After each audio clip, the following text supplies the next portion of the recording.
right, fam, coming up on Roland Martin Unfiltered for Friday, May 10th, 2019. Nation of Islam Minister Louis Farrakhan speaks out about being banned from Facebook and Instagram. We'll tell you exactly what he said last night when he spoke at St. Sabina Catholic Church in Chicago. A Rio Vista, California police officer body slams a woman during a routine traffic stop. That is now under investigation. In our American Worker segment, Delta Airlines, what the hell is wrong with them? They put up a poster saying, don't pay your union dues and go buy a video game console? Really? Y'all really put that poster up? Chaos on the Alabama Senate floor as senators debate one of the strictest abortion bans in the country. And in Georgia, Hollywood is saying, oh, your new abortion bill? We ain't making no more damn movies in your state. We'll tell you who has made that announcement. Also, I talked with the former Tallahassee mayor and gubernatorial candidate Andrew Gillum. We talked about voting. Also, Amendment 4 in Florida and what he is doing to drive at least 1 million new voters to the polls in 2020. Folks, it's time to bring the funk on Roland Martin Unfiltered. Let's go. He's got it. Whatever the miss, he's on it. Whatever it is, he's got the scoop, the fact, the find. And when it breaks, he's right on time and it's rolling. Best believe he's going. Putting it down from sports to news to politics. With entertainment just for kicks, he's rolling. It's on go, y'all. It's Roland Martin, yeah. Rolling with Roland now. He's funk, he's fresh, he's real, the best, you know he's Roland Martin now.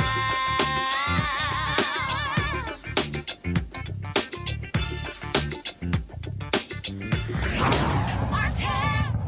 It was a week ago when Facebook announced the ban of a number of people who they say instigate hate on their platforms, banning them from Facebook and Instagram. One of those folks is Nation of Islam Minister Louis Farrakhan. After being silent for a week, he spoke last night at St. Sabina Catholic Church in Chicago at the invitation of the church's pastor, Father Michael Flager. And this is what Minister Farrakhan had to say. And here we are today. Some of us could not come out tonight because they did not wish to be censured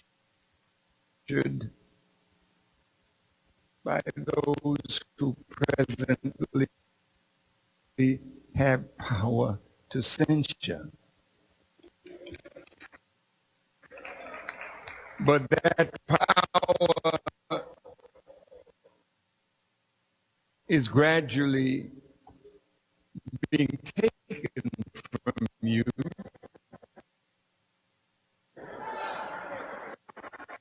All right, folks, we have an issue with our video playback. So what I'm going to do is we're going to do an end around, so I'll work on that in just 1 second.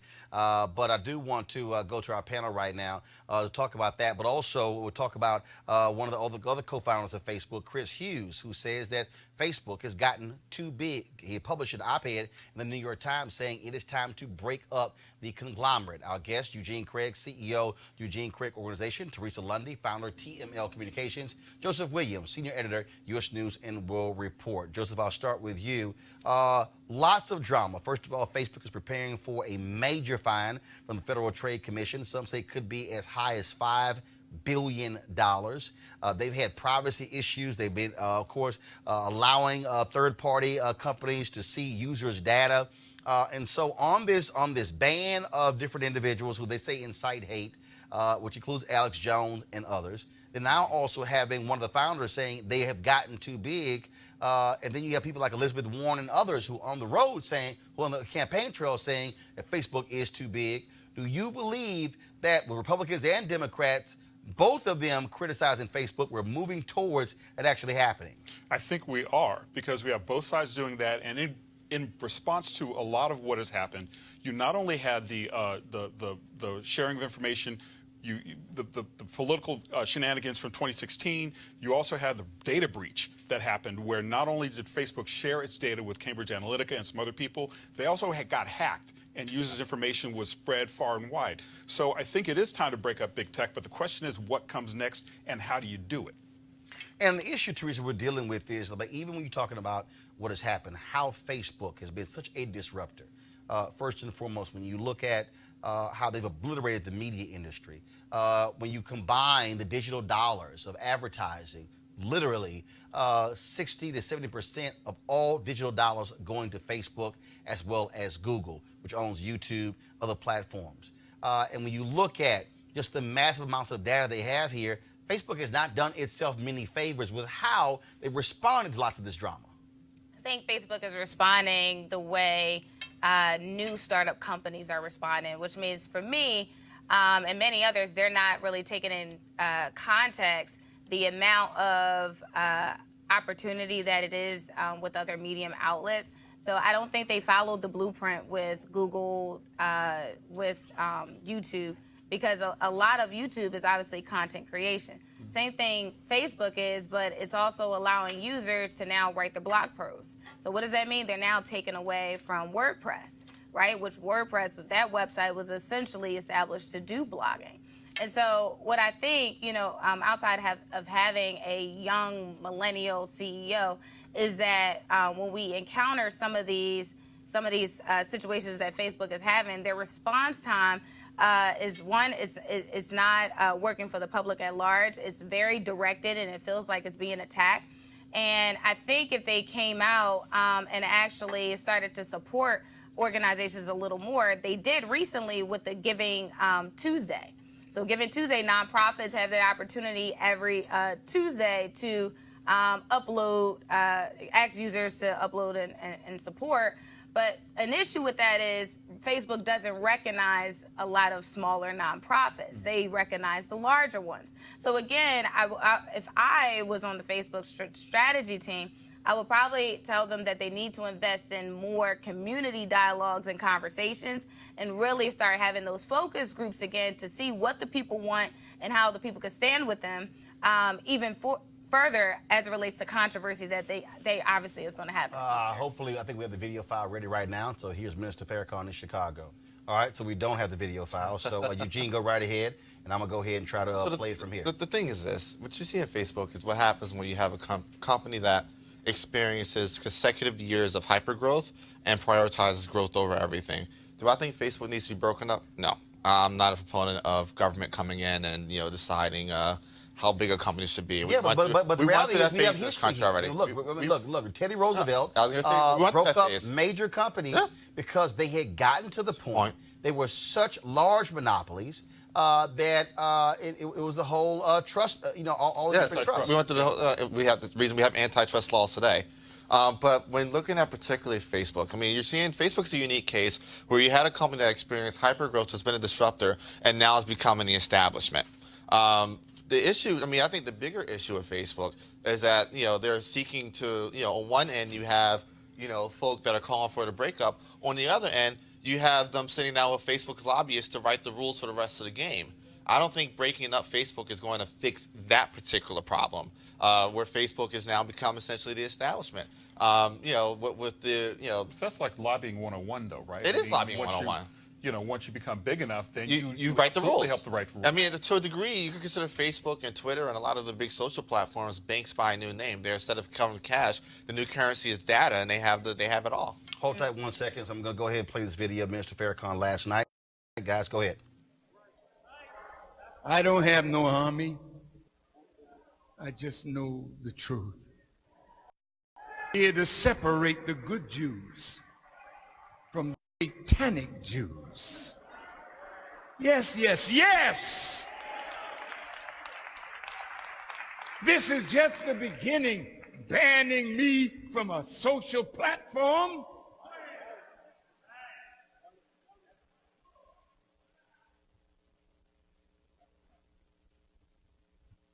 I use that platform with respect.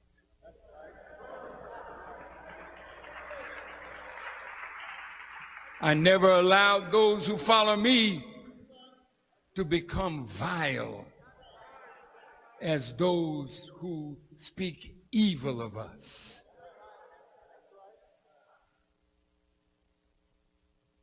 So I am dangerous. And here we are today. Some of us could not come out tonight because they did not wish to be censured by those who presently have power to censure. But that power is gradually being taken from you.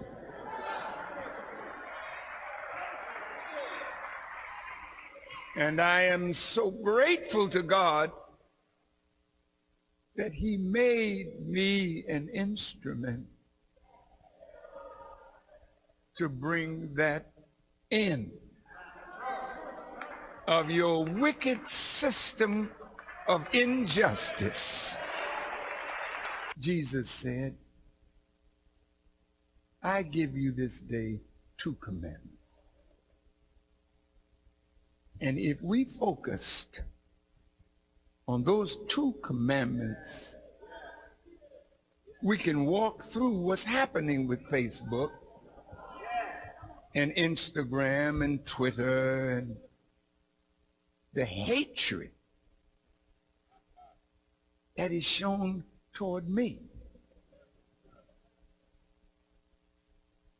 If you could dig into those 2 commandments, you can overcome the disease of envy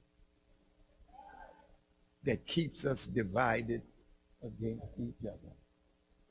I have not said one word of hate. I do not hate Jewish people.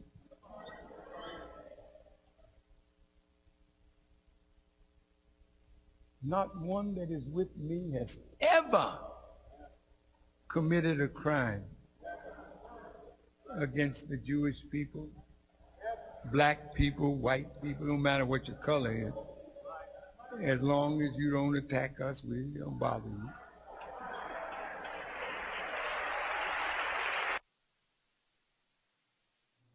All right, folks, that was the interview there. Again, what is interesting here is Facebook still has not fully explained how they arrived at that decision to ban individuals. I think, look, yes, you can make that call, but it's still worthy of an explanation. Yeah. So you know what crosses the line.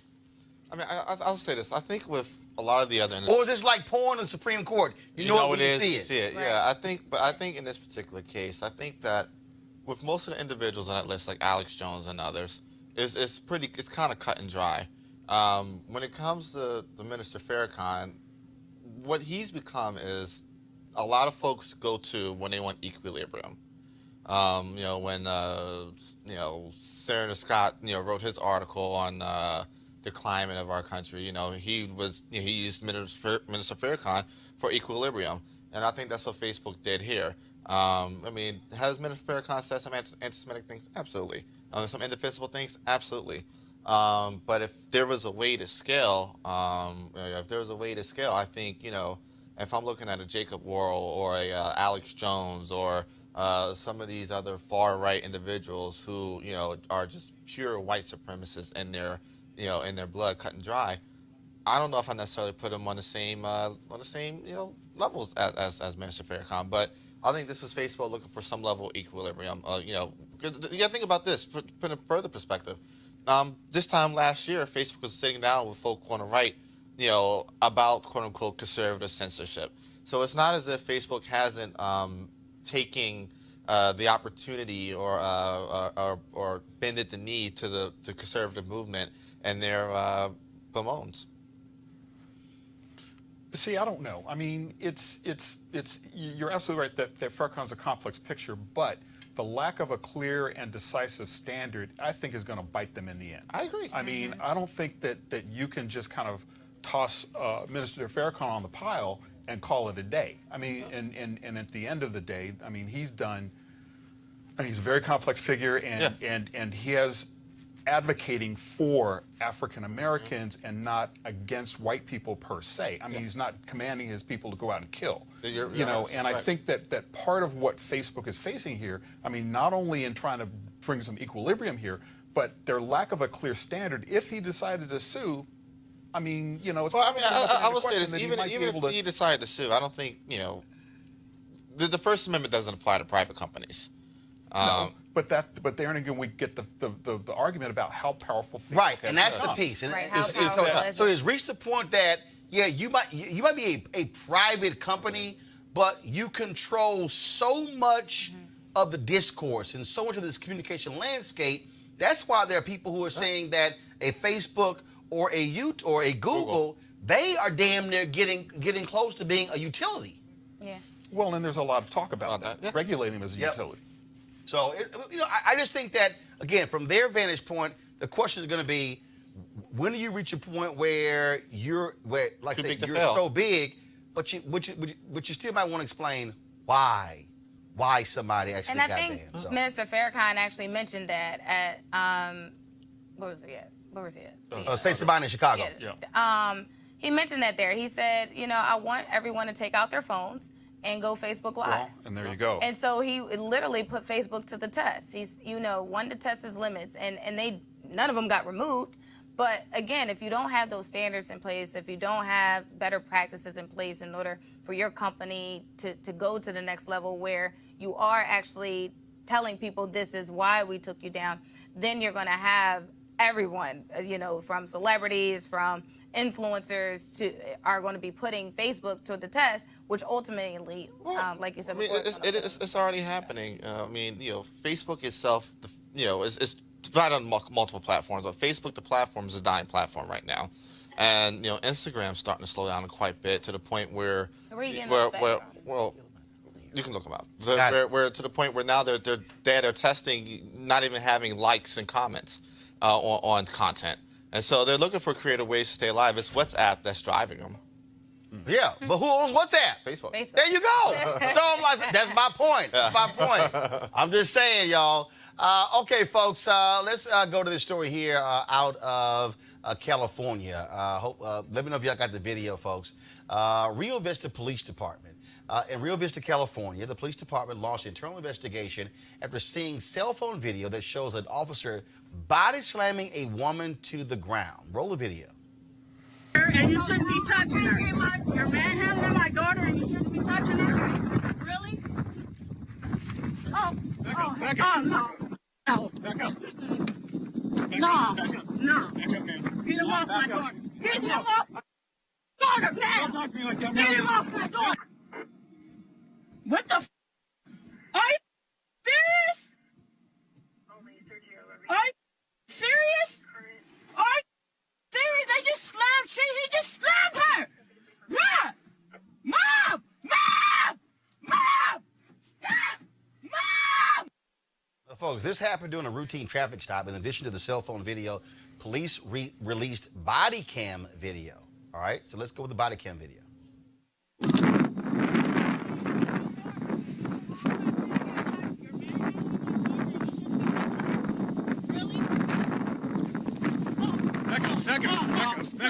Back up.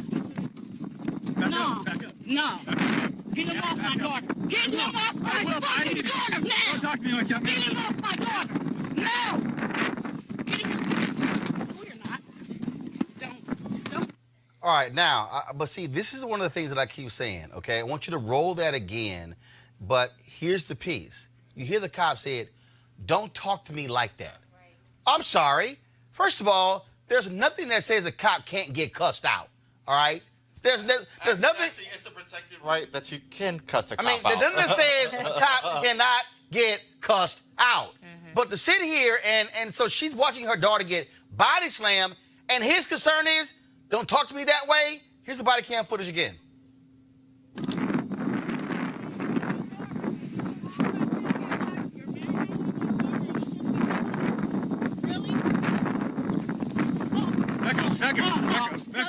Back up. No. Get him off my daughter. Get him off my fucking daughter now! Don't talk to me like that, Get man. him off my daughter! Now! Get him. No, you're not. Don't do it. Now, clearly, we showed you 3 different videos, and so I guess there was another woman who was in the police car. Yeah. Because it appeared to be she's That's in the him. car, Or- and so I guess she was recording, and there was a police computer there, Yep. and you see one of the guns there.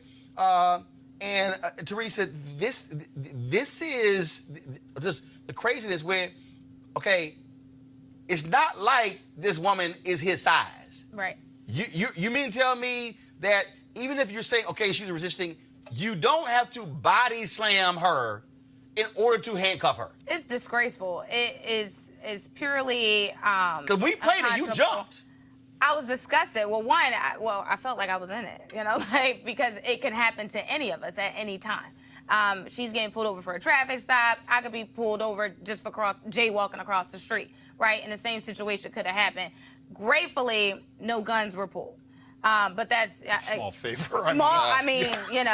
But obviously there needs to be, I think, and I've always said this since the beginning, a departmental training where training and consequences where, if situations like this happen, then there needs to be some sort of, I don't know, take away from their pension or something so they can get the understanding that this is not allowed.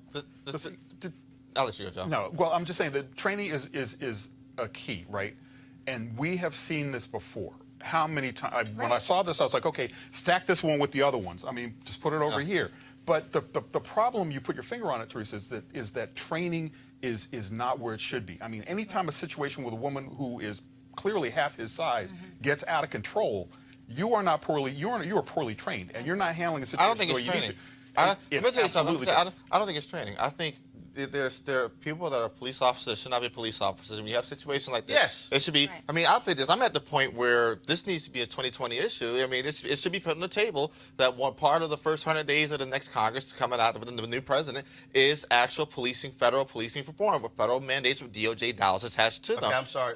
You do know who's in the White House. I know. Well, I said after the next, after with the next 2020. president, Yeah. with the Yeah, next okay. president, Just with wanna the make- next president. Got to make sure. But With the next, I'm sorry, with the next Democratic president. next time, well, hopefully Kamala Harris. Because you ain't getting a damn thing from the Republicans. But go ahead. But the thing is this. The one constant in all of these situations is police interaction that did not have to happen. There has to be a transformation in this country of what happens with police. There needs to be the routine. There should be no such thing as a routine traffic stop. I think the scope of what police should be able to stop you for needs to be extremely narrowed down. No more. I mean, it's something. You have broken tail lights, traffic. The blinkers turning into full-on body slams and But deaths. see, it goes back to training again because Yeah. they are stopping these people for a very clear and specific reason. And let's be clear. And they're stopping them because they look the way they think somebody who is suspicious looks, I right? think it's training and And- it's vetting. Because the reality is, you're right. There are some thuggish cops who have no business being on the force, and they get off on this, and they know with a badge and a gun, they have license to do that. Final comment. Again and again and again, because you have small departments like this, where you have a situation like this, internal investigation, maybe they do a serious job, maybe they don't, one way or the other. That uniformed officer can go someplace else and do the You same got to thing. pull a license to police. Exactly. There needs, Let's remember, there needs to be a federal database of bad cops. But wait for The that. I mean, federal- don't the hold your Internal breath for that, Affairs man. Bureau. The Department of Justice tomorrow could start a federal database of cops that have been convicted, cops that have been involved in this violent one. situations. Don't hold your Not breath this for that one, one, but man. the next one. Not even the next one. I mean, I the wouldn't- culture is too entrenched. You have to make it an issue. But the problem is, when you have politicians who want the endorsements of police Absolutely. There you go. that's what you got going. Going to a break. We come back. American Worker segment. What the hell is wrong with Delta Airlines? That's next on Roland Martin Unfiltered.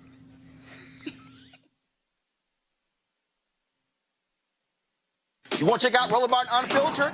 YouTube.com/Roland S. Martin. And subscribe to our YouTube channel. There's only one daily digital show out here that keeps it black and keep it real. It's Roland Martin Unfiltered. See that name right there? Roland Martin Unfiltered. Like, share, and subscribe to our YouTube channel. That's youtube.com/Roland S. Martin. And don't forget to turn on your notifications so when we go live, you'll know it. Hey, fam, I'm inviting you to come out swinging and join me for a day of golf at the University for Parents Golf Tournament on Saturday, June 22nd in Southwest Atlanta's Wolf Creek golf course.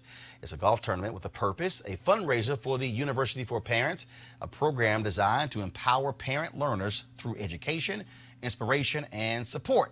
Now, when you empower the parents, you empower the children too. The location of the tournament is 3000 Union Road, and the shotgun start time is 9 a.m. To register, please go to www.u4parents.org.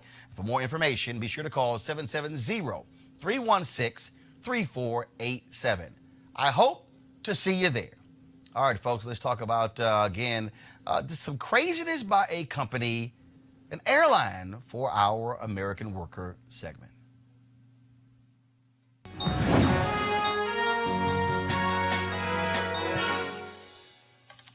And, of course, look at Ask Me. They are the sponsor of this segment. So check this out. Delta Airlines sent out flyers encouraging their employees to spend their money on a gaming console instead of union dues. Yeah. Delta has a website called Don't Risk It, Don't Sign It, that advises employees against signing their union card. Do we have the poster? This is the poster they actually made, y'all. They spent money on this poster. Union dues cost around $700 a year. And it says a new video game system with the latest hits sounds like fun. Put your money towards that instead of paying dues to the union. Delta should smack the hell out of the dumbass who literally thought of this, who used money to print it and then post it. Or who hired the PR firm that did that work. Nah, that looks internal. I don't think that's that's somebody that's out of touch with the culture right there. There are a lot of things you can spend $700 other than a off-brand games. But you're saying, well, now, hold on, wait a minute. So you want me to not pay my union dues, and your idea is a gaming console when the people who are in a union are trying to get pay increases or healthcare increases, and you're saying, yeah, just play video games.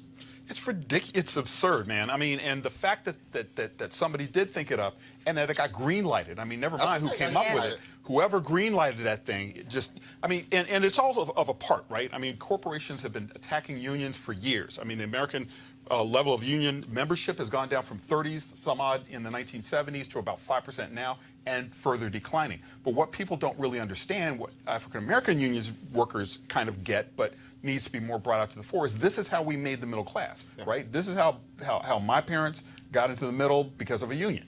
You know, my daughter's going to college because of a union. You know, and to be as insensitive and frivolous to put it on a poster that suggests you get a game, it's mind-boggling. It's war. This is war. It's war. There are no rules in war. It's give me every advantage possible. And if I'm Delta and I look at my baggage handler and the folk on the ground and the average a male average age of 18 to 30 or whatnot, I can't put on the poster board, oh hey, go spend $700 at a strip club. What's the next best thing? Go spend $700 on your Xbox, PlayStation, Madden, and 2K. It's war. It keeps the dollars out of the union. It keeps folks from signing up for the union, which then weakens the union hand when coming up and negotiating against Delta. But see, what also is interesting is it's just bald, right? I mean, before it was a little subtle. Now it's just like, don't buy the union. It's war. Yeah, it is war. It's not a cold war. It's a hot war. It's a hot war. That's what I'm saying. The culture has evolved to such a point that. But it's nuts. It's just nuts. It is nuts. And speaking of war, the continuing war by the right when it comes to abortion in this country, the Alabama Senate, folks, postponed a vote on what would be the country's most restrictive abortion ban. It removes an amendment that would allow exceptions in the case of rape or incest. But it also, what it would do is, it would literally cause for a woman to be in prison up to 99 years in prison for having an abortion. Now, chaos broke out on the Senate floor in Alabama when the rape and incest exemption was removed without a roll call vote. Senate Majority Leader Bobby Singleton shut the whole thing down. The eventual goal is, of course, to challenge Roe v. Wade in the Supreme Court. Y'all, this actually happened on the Alabama Senate. Watch this absolute abuse of power. Mr. Chambliss, all those in favor say aye. No. Any opposed? Motion passes. Committee amendment is tabled. Senator Chambliss. There was no motion. There was no motion. There was a motion. He made a motion. He didn't even make a motion, Mr. President. Hold on, excuse me. He did not make a motion. He made a motion to He did not table. make a motion. There was no motion from the other side. He made a motion to table. Senator. Heck no. Hey. He didn't even make No. a motion. Senator He did not make a motion. He made a Mr. motion to President. table. What was the motion made? The motion. No motion was made. You just Excuse started to me. move this. Senator There was no Chambliss, you're mo- recognized. I don't care what the chair is about. Thank you, Mr. He did not President. make a motion. In response Hey. to the number of abortions that No, have no, been no, no, no. performed this year versus the rape and incest, Mr. President. He did not make a motion. Mr. there are President. 325,000 Mr. that President, I have a abortions that have been performed Mr. this President, I have a- year. Now, in Georgia, the governor has signed a heartbeat bill that also bans an abortion after 6 weeks. Many folks have been opposing that. A lot of women who are pro-choice, saying that, well, first of all, that means that if you're a woman and you're 2 weeks late from your period and you discover you're pregnant, 6 weeks has passed.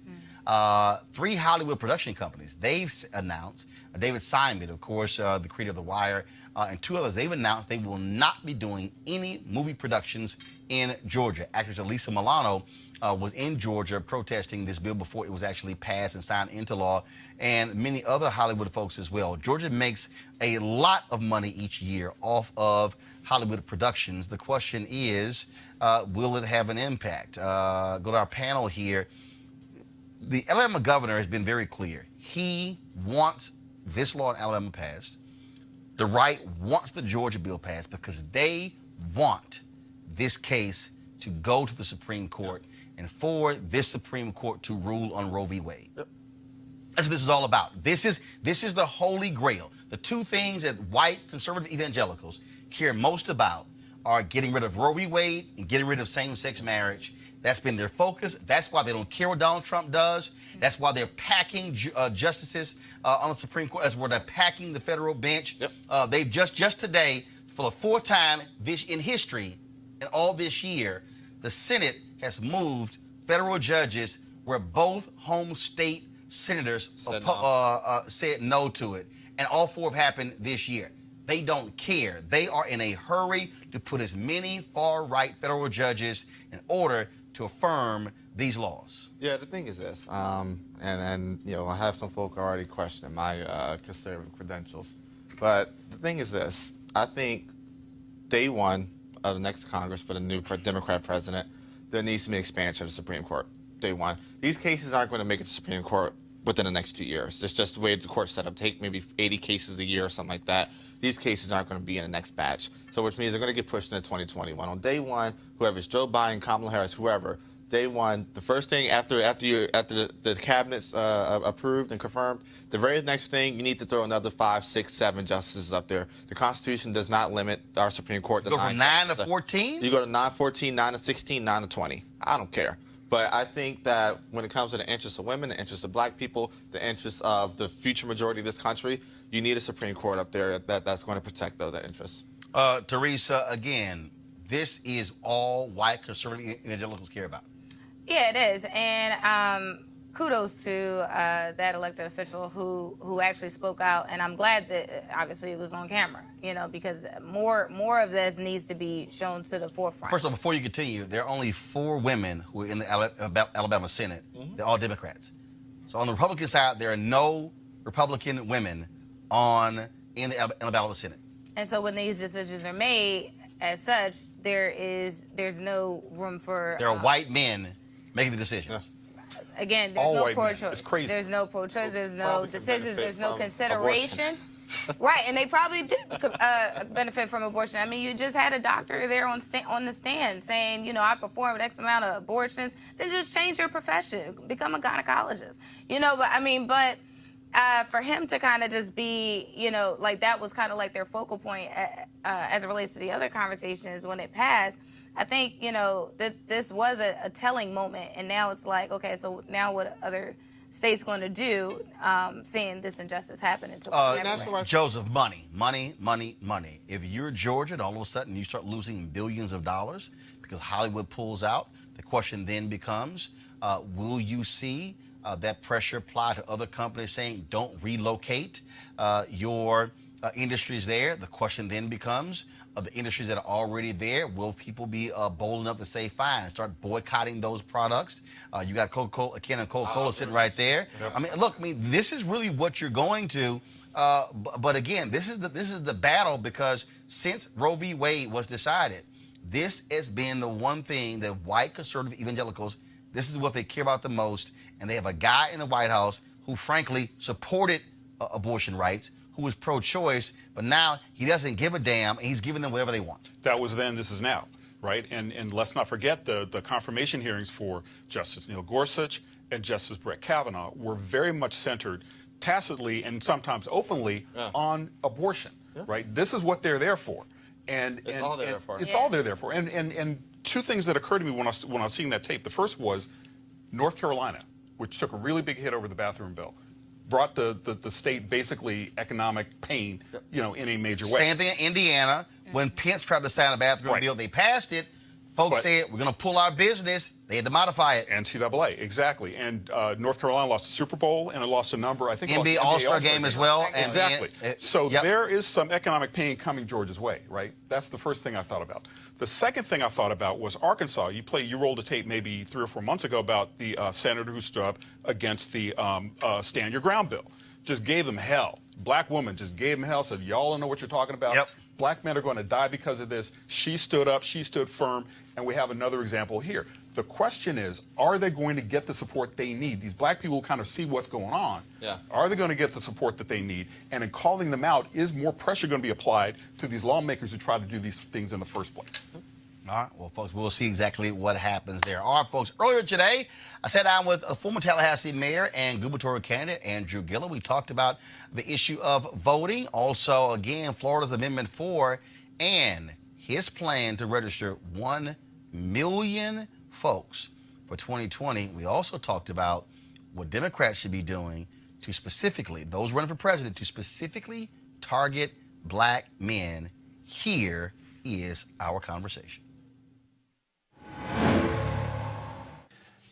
All right, Andrew Gillum, lots of things happening in Florida. We'll talk about voting, but I want to first deal with this whole issue of Amendment 4. I kept telling everybody, I told Desmond Meade, I told Sheena, I said, I do not trust Republicans in Florida. I do not believe that they are going to just easily allow those 1.4 million folks to get registered. And it's no shock that we're seeing Republicans push forward this bill. And of course, Ron DeSantis, the guy who you ran against, said he is going to sign it. They do not want to accept the will of the voters when it comes to extending voting rights to formerly incarcerated. Yeah, I mean, Roland, they're doing exactly what we expected they would be doing. And, with all due respect to all those who held out hope that Republicans would do the right thing and lavished praise on DeSantis when he first came in because he didn't look as bad as they thought he was going to be. Well, I always kept telling people when they were asking, well, how do you think the governor's doing so far? I said, it's too early to tell. My grandmama used to say the proof is in the eating of the pudding, not in the pudding itself. So he's got to make his way through a legislative session. We don't know what kind of bills are going to end up on his desk, and we certainly don't know what they're going to do with them, right? So everything from now arming teachers to ripping away money from the public education system to the shredding, in my opinion, of Amendment 4 by adding what is equivalent to what I believe is a poll tax, by adding fines, fees, restitutions as a condition of being able to get out there and register to have your rights again. Now, Roland, in the state of Florida, in order to make it onto the ballot, a constitutional amendment to make it onto the ballot, the language must be approved by the Florida Supreme Court. And they go meticulously through every line, every sentence, making sure the intent is extremely clear to the voter, making sure that there's only a single issue. Well, in this case, they went through that process. And Roland, nowhere in the language was there a requirement for court fines and fees to be added as a condition in order to have your rights restored. So the Republicans, wanting to keep that 1.4 million people from being added to the rolls, basically added what is equivalent to a poll tax. And if we are to believe the Brennan Center for Justice's report, which basically said that when those fees and fines are added as a condition for reentry into society, that only 3% of those former felons are actually going to be able to meet that barrier. So if those numbers are to be imposed on Florida's 1.4 million, you're talking about 97% of the people basically not being able to participate in the process. And that's a nullification of Amendment 4. Amendment 4 got more votes than I got. It got more votes than the governor got. It got 65% support of the people of the state of Florida. And yet, in broad daylight, they have undermined the will of the voters, adding a poll tax, which we got rid of in the 1800s. But it's no shock, because if you look at Utah, if you look at Wyoming, you look at, I think, Montana, if you look at Michigan, there are multiple states where there have been voter initiatives, Missouri, where the voters have passed initiatives, and Republican state legislatures and governors have said, we don't care, we're going to undo what you, the voters, actually just voted for.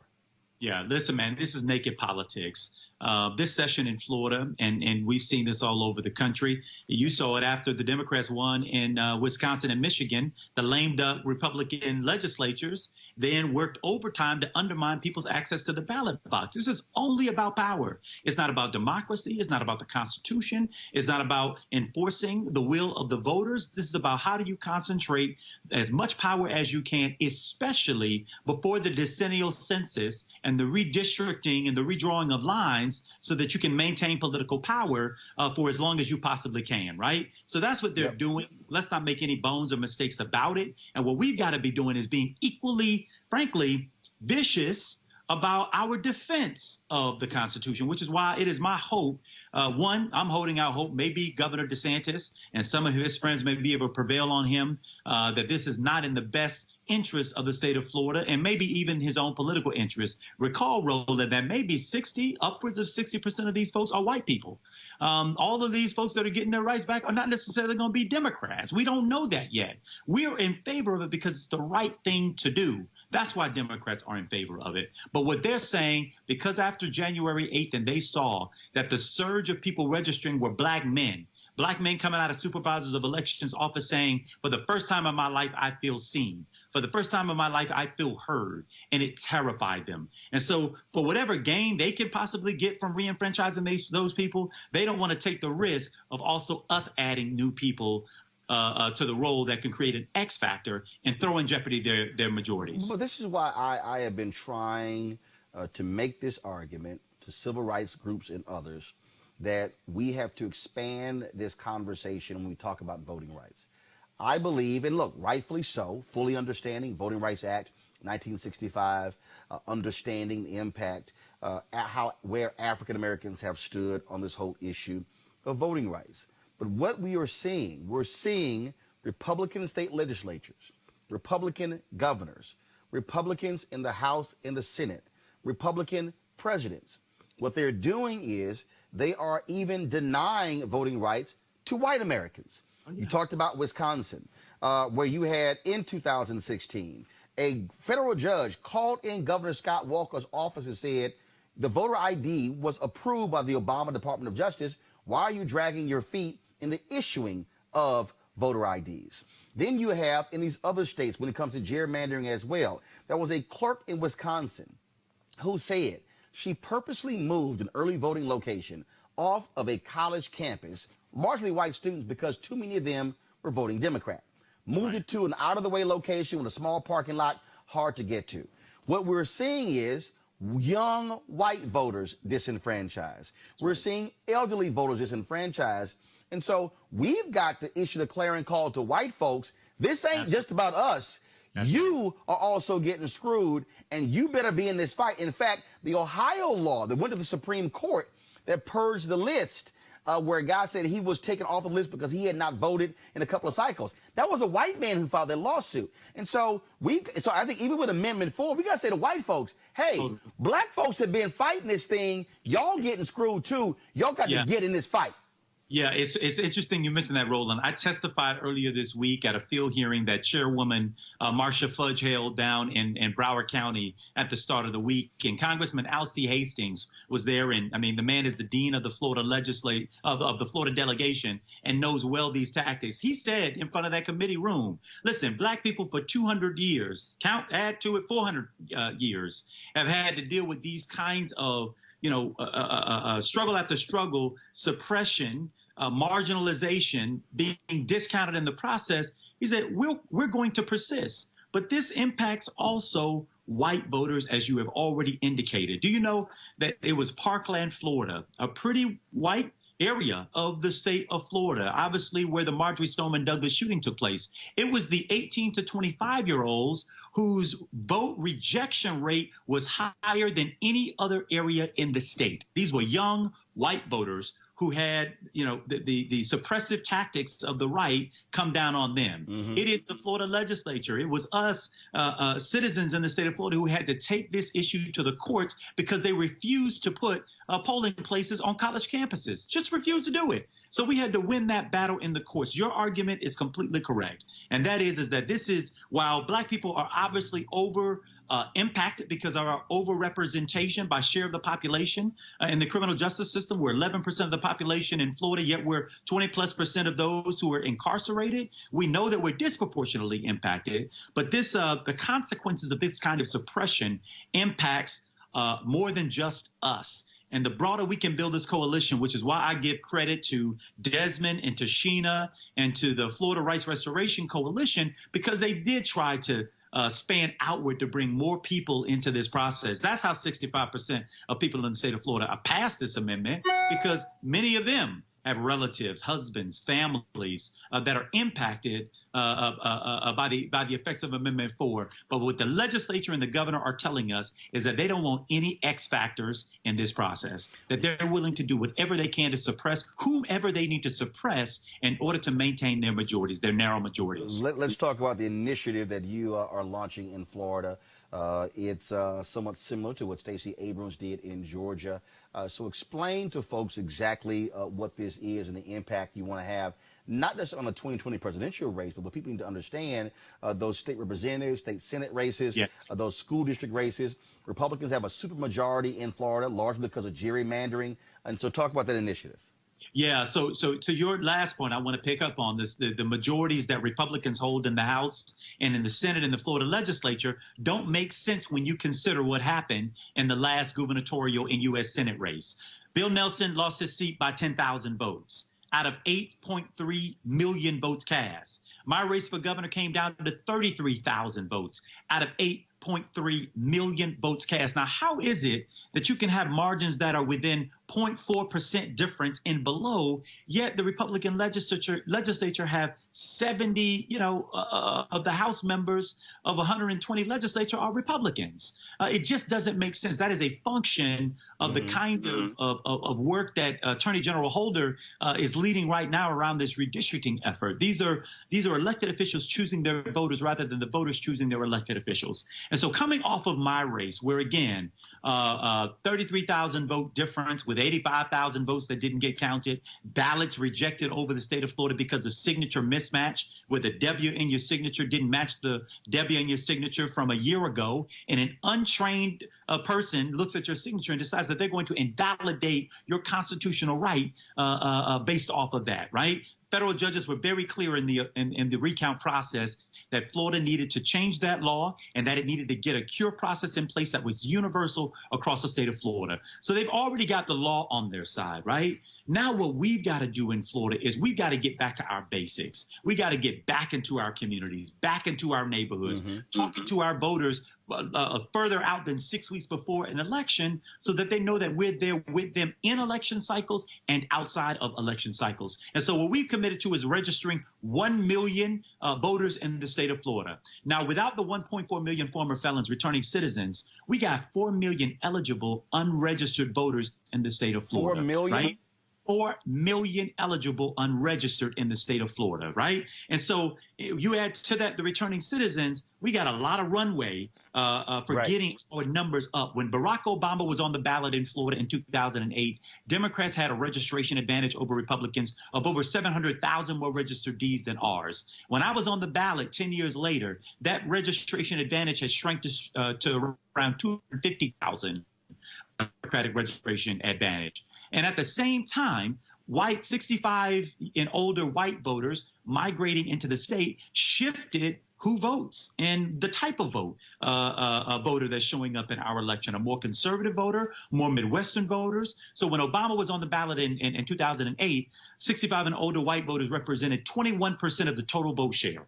And my election, white voters 65 and older represented 35% of the vote share. So we've had a precipitous decline in our registration, and at the same time an increase in older white, more conservative voters showing up in the process. And in spite of all of that and all of the built-in structural electoral disadvantages that we had, we still got closer than we did in 24 years in the race for governor. So the best thing that I could do in this case, Roland, was to put my energy, effort, apparatus, the 77,000 volunteers that worked on behalf of my campaign, the $55 million that was spent trying to make me a household name across the state of Florida, and the 33,000 vote difference that was had, and the 4 million people who went out and vote for us, to get them energized around this effort around registering and engaging more voters and more of our voters. But registering is one thing, turnout is another. And so I think I cite this all the time. The Tallahassee Democrat had a story that showed how Ron DeSantis won over you. Yeah. And the reality is, and they broke it down by county, you talk about those older white voters. The reality is older voters, whether they are white, whether they are black or Latino, they vote more than anybody else. They are going to vote. It's trying to get those folks who are 18 to 49 to understand the power of voting. And when you look at that particular chart, I would dare say, and I was trying to pull it up while you were talking, the first 12 counties, red. Yep. 70+%, 69, 68. When you got down to Miami-Dade and Broward, 57. And I have said numerous times, had Miami-Dade and Broward turned out at 70%, you're the governor. It's all over, but you're right. So listen, we know that everybody who's registered to vote doesn't necessarily vote, but it certainly helps to have more marbles on the table so that if a few roll off, it doesn't cost you the whole election. And so my only point was, and by the way, I want to give credit to many of the groups that were out there doing this work. We were expected to have 6.1 million people vote in this gubernatorial election if they kept track of what the previous trends of every 4-year gubernatorial cycles were like. Well, in this race, we came close to presidential levels. We came close to the same numbers Obama turned out in 2008. We had 8.3 million people vote, and I think he may have had 8.6 million people. So we reached presidential level turnout in the midterm election, a gubernatorial race, more than 2 million more voters than were expected. Young voters doubled their numbers. Black voters, for the first time in the history of this state, voted their share of the population. The problem is, let's get really granular about this. Right. In precincts where I won 65% of the vote or more, compared to precincts where DeSantis won 65% of the vote or more, his precincts turned out 10 points higher than my precincts. So even in communities where we have a propensity for voting and the numbers exist there, we still didn't maximize the turnout. We didn't have to close a 10-point gap in those areas. We needed a 2-point gap closing in those areas. And that's why I think we're talking about being as granular. Earlier you talked about precinct by precinct. I think what happens is a lot of people get consumed by, oh, young voter turnout was this or black voter turnout was this. It's like, no. It's not the percentage. It's the numbers. Yes. It's the people who were voting. How many are you turning out? And you have to go precinct by precinct. You have to say, okay, in this precinct, there are 700 registered voters. How many of the 700 voted? If that's one of your areas, it doesn't matter if you got 65, 35, 70, 30, 80, 20 in that precinct. If they had 700 registered voters and only 300 voted, it doesn't matter if you got 70 of the 300. What you needed was 70 of 500 or 550. That's right. And Roland, so we're now at the level that we're talking with regard to the effort that we're undertaking. The reason I say register, engage, and win as the motto for this effort is because I recognize that registration is just the beginning of the conversation, right? Not the end of the conversation. The more important thing is that usually we're not having this conversation, a year and a half out from the election. Right. we're in the race to do this in the final month. Right. These people ain't heard from us. They haven't seen us in that period of time. And so what I'm trying to convince national donors and donors in my state is we're going to spend $1 billion trying to beat, Trump. This election cycle, we're going to spend that much money. Wouldn't it be smarter to spend early, to do the difficult work of democracy in a time frame that respects the voter, that doesn't expect them to turn tricks at the last minute after a nominee has been selected when you haven't talked to them over that period of time. So we've engaged now over 30 groups on the ground who are our partners in this work, who are committed to deeper level engagement. For every one of those million voters that we bring into our database, we're going to track those folks. We're going to geo-target them. When they open up their social media, they're going to see ads from us that are harder hitting ads. It's why my focus has been on raising 501c4 dollars and not just C3 dollars. Right. Because time is out for going into the Latin community and talking about it's your civic right and obligation to register to vote. When Trump is out there telling them we're going to put troops on Maduro and that we're going to bring down the regime, and speaking very, very plainly and politically to them about why it is in their interest to vote for him. We've got to be able to raise the kind of money that allows us to speak politically, hardcore. So while Donald Trump is out there saber rattling for Venezuelans, he has yet to extend TPS to Venezuelans who are fleeing the Maduro regime coming into Florida. So if he means to protect you, then let's hold him accountable for doing that. But who's going to tell that story? Who's going to communicate with the voters after we register them to let them know that this guy is not for you? He's for making you a prop in his rally, but he's not complementing that with the public policy that makes you whole, that sees you, that will represent and respect you when they hold office. So the totality of this work is registration, engagement, and then we turn them out to win, not just for 2020, but beyond 2020. I want to run this by you. There was a 9-point gap between black women and black men who voted for Donald Trump and Hillary Clinton. But there was a 9-point gap between black men and black women who voted for Obama and Mitt Romney. And what I've said granted, Democrats, look, they need black votes. Bottom line is they need black votes. Just like Republicans need white conservative evangelical votes. And so I'm saying that because folks want to always say, oh, black folks, why y'all just give your vote away? Well, guess what? White conservative evangelicals don't act like that they're voting their interest. Black people are voting their interest as well. That's right. But I've said this to several presidential candidates.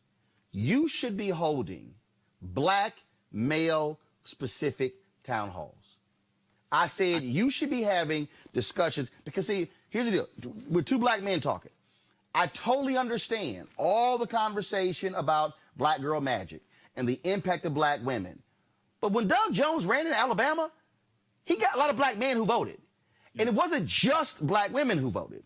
And we talk about the same thing, Mike Espy, when he ran in Mississippi, black men voting as well.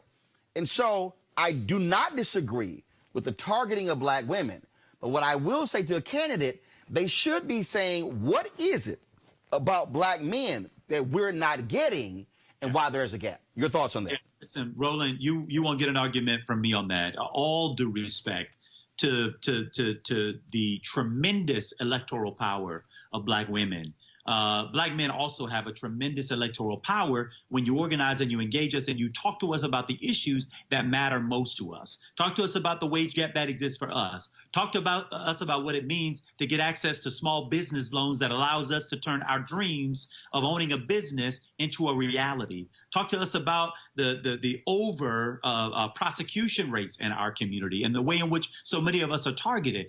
We do have to begin to engage this thing, and that's why I have never bought, and if I had advice to any of them running for president who are avoiding having a conversation around what your black agenda looks like, I would ask them to revisit that and to do it in a hurry. This idea that the rising tide lifts all boats, when we know that if that were true, the kind of disproportionate inequality that we see in the system wouldn't exist if the rising tide truly lifts all boats. Some of those boats are tethered to the ground.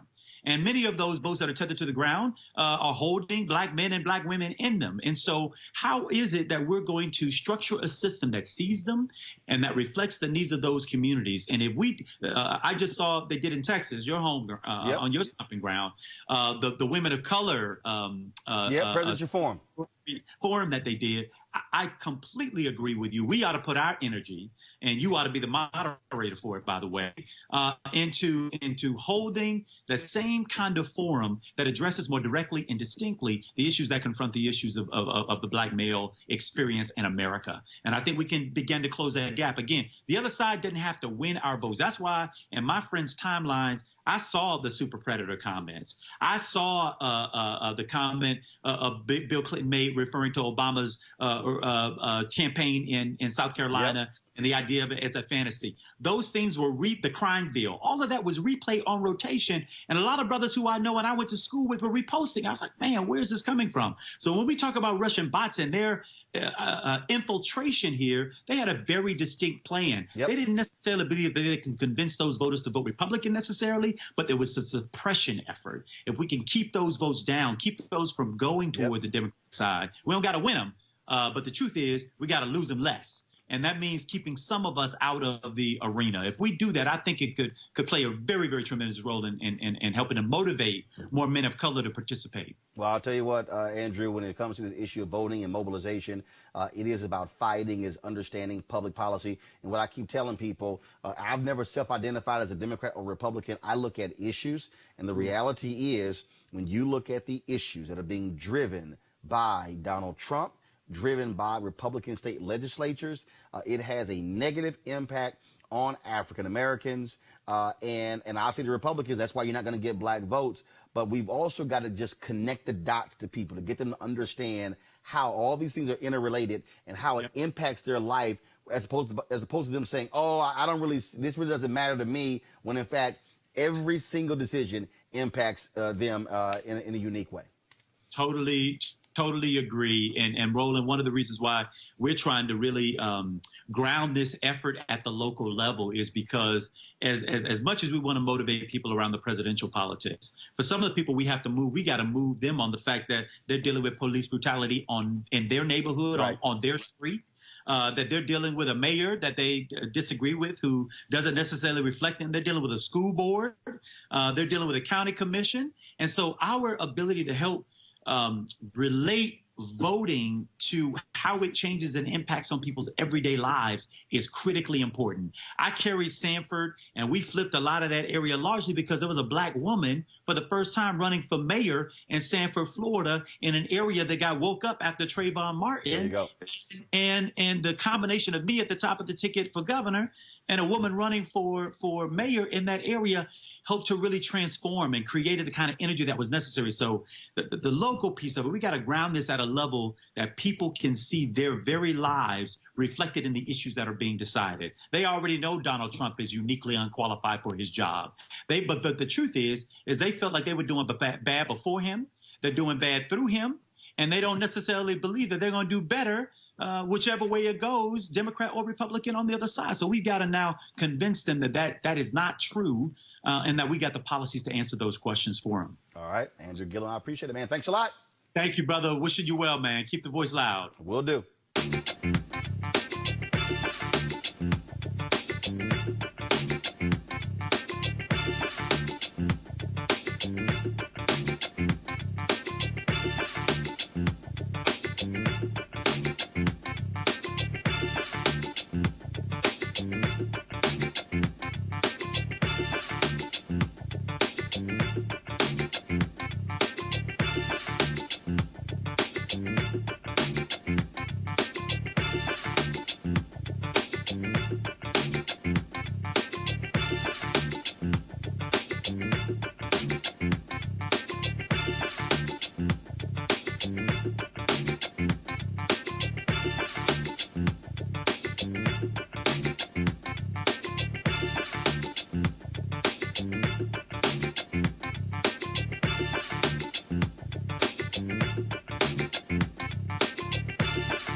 You want to support Roland Martin Unfiltered? Be sure to join our Bring the Funk fan club. Every dollar that you give to us supports our daily digital show. There's only one daily digital show out here that keeps it black and keep it real as Roland Martin Unfiltered. Support the Roland Martin Unfiltered daily digital show by going to RolandMartinUnfiltered.com. Our goal is to get 20,000 of our fans contributing $50 each for the whole year. You can make this possible. RolandMartinUnfiltered.com.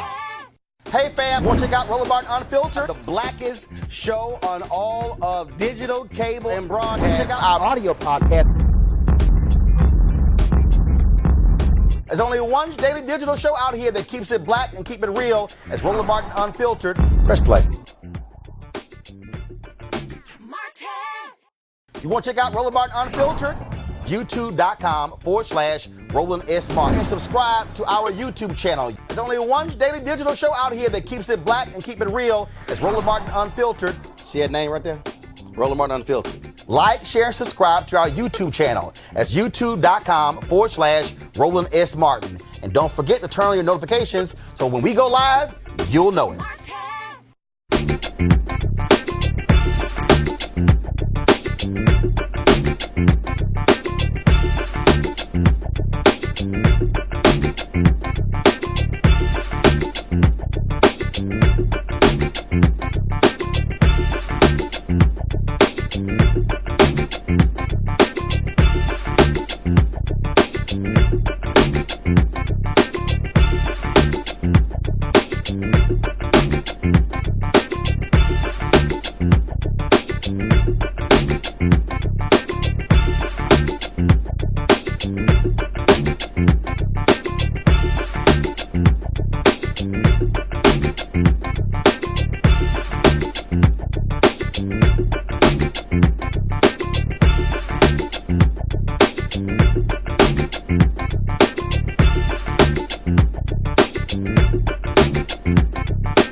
You want to check out Roland Martin Unfiltered?